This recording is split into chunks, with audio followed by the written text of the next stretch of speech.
রনয়ের কাছে চলে যাব। হাজরা মোড়ে রয়েছে রনয়, সেখানে একটা জমায়েত এবং মিছিল শুরু হব করছে।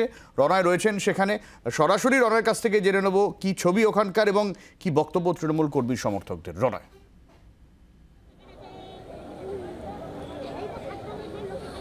দেখো এই মুহূর্তে আমার ক্যামেরা পার্সন পার্থ যে ছবিটা তোমাকে দেখা যাচ্ছে, হাজরা মোড়ে এই মুহূর্তে আমরা রয়েছি। হাজরা মোড়ে অর্থাৎ তৃণমূল কর্মীরা তারা এইভাবে এখান থেকে মিছিল করে যাবেন ব্রিগেডে, অর্থাৎ হাজরা মোড় থেকে এক সাইড থেকে তারামণ্ডলের সামনে থেকে তারা যাবেন। এবং তুমি দেখতে পাচ্ছ ক্যামেরার লেন্স যতদূর পর্যন্ত যাচ্ছে তুমি দেখতে পাচ্ছ তৃণমূল কর্মীরা তারা কিন্তু লাইন থেকে দাঁড়িয়ে রয়েছেন এইভাবে কিন্তু হাতে প্ল্যাকার্ড নিয়ে।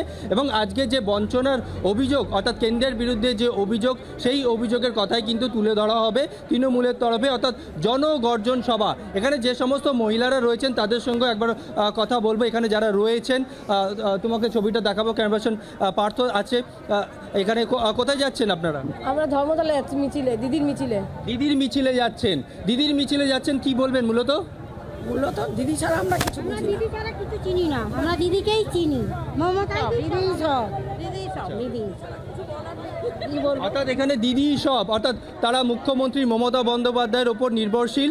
তারা চাইছেন যে আজকে ব্রিগেডের সমাবেশ থেকে মুখ্যমন্ত্রী মমতা বন্দ্যোপাধ্যায় কি বলেন সেই দিকে তারা নজর রাখছেন। একই সঙ্গে অর্থাৎ কেন্দ্রের বিরুদ্ধে যে অভিযোগ রয়েছে 100 দিনের টাকা, রাস্তাঘাট এবং অন্যান্য আবাস যোজনা, একাধিক যে ইস্যু রয়েছে সেই ইস্যুগুলোই কিন্তু আজকে তুলে ধরা হবে এবং জনগর্জন সভা, সেই ছবি তুমি দেখতে পাচ্ছ সব্যসাচী।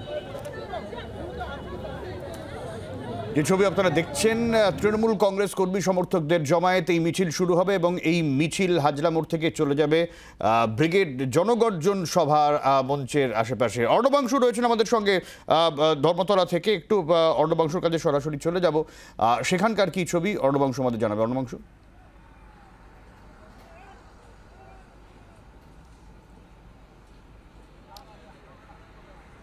সব্যসাচী, সেটা হচ্ছে যে আর কিছুদিন সময়ের অপেক্ষা, তারপরেই লোকসভা নির্বাচনের দিন ঘোষণা হবে।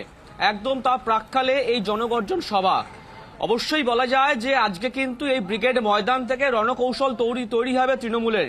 আসন্ন লোকসভা নির্বাচনে বিরোধীদের বিরুদ্ধে বা তাদের বিরুদ্ধে কিভাবে লড়বে, কি বার্তা নিয়ে, সেই বার্তা কিন্তু আজকে মানুষের কানে পৌঁছে দেবে দলনেত্রী এবং দলনেতারা। আমরা ধর্মতলা রয়েছি একদম ব্রিগেড ময়দান থেকে ঢিলছড়া দূরত্বে, এবং মানুষ দেখতে পাচ্ছি পায়ে ধর্মতলা বাস স্ট্যান্ড থেকে নেমে তারা হেঁটে হেঁটে কিন্তু একদম ব্রিগেডমুখী। এখানে পুলিশি ব্যারিকেড করে দেওয়া হচ্ছে যাতে কেউ অন্যত্র চলে যেতে না পারেন বা বাসে কোনো সমস্যা না হয়, যানবাহনে কোনো সমস্যা না হয়। বিশেষ করে যারা আসছেন আজ জনগর্জন সভায় তাদের জন্যই কিন্তু এই ব্যবস্থাপনা। দেখতে পাচ্ছ এই যে রোড, এই করিডোরটা সোজা ঘিরে কিন্তু একদম ব্রিগেডমুখী, অর্থাৎ ফুটপাথ ধরে মানুষ কিন্তু চলে যাচ্ছে ব্রিগেডে। আমরা দেখতে পাচ্ছি যে অসংখ্য মানুষ তারা কিন্তু এই রাস্তা ধরে তারা একদম ব্রিগেডে যাচ্ছে। যত বেলা বাড়ছে মানুষের সংখ্যা বাড়ছে, ভিড় বাড়ছে। আবার একবার বলবো, দেখানোর জন্য এখানে ব্যারিকেড করা হয়েছে।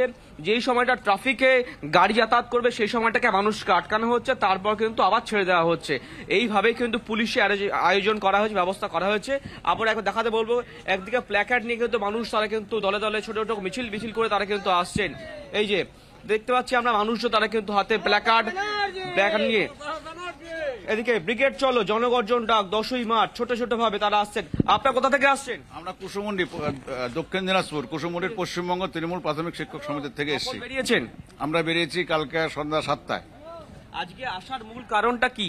আজকের মূল কারণ হচ্ছে এই যে আমাদের কেন্দ্রীয় সরকারের যে আমাদের সঙ্গে দুর্ব্যবহার এবং টাকা দিচ্ছে না আমাদের, মানে বঞ্চনা লাঞ্ছনা, সেগুলোর থেকে আমাদের জনগর্জন সবাই এখান থেকে আমরা জানাবো যে আমরা কিছু পাচ্ছি না এবং প্রতিবাদ করবো, তীব্র প্রতিবাদ ধিক্কার জানাই। কার বার্তা নিয়ে যাবেন এলাকায়? মমতা দিদির এবং অভিষেক ব্যানার্জির। দেখো একদমই মমতা বন্দ্যোপাধ্যায় দলনেত্রীর বার্তা তারা এখান থেকে নিয়ে যাবেন, আবার বাড়ি ফিরবেন জনগর্জন সভা থেকে।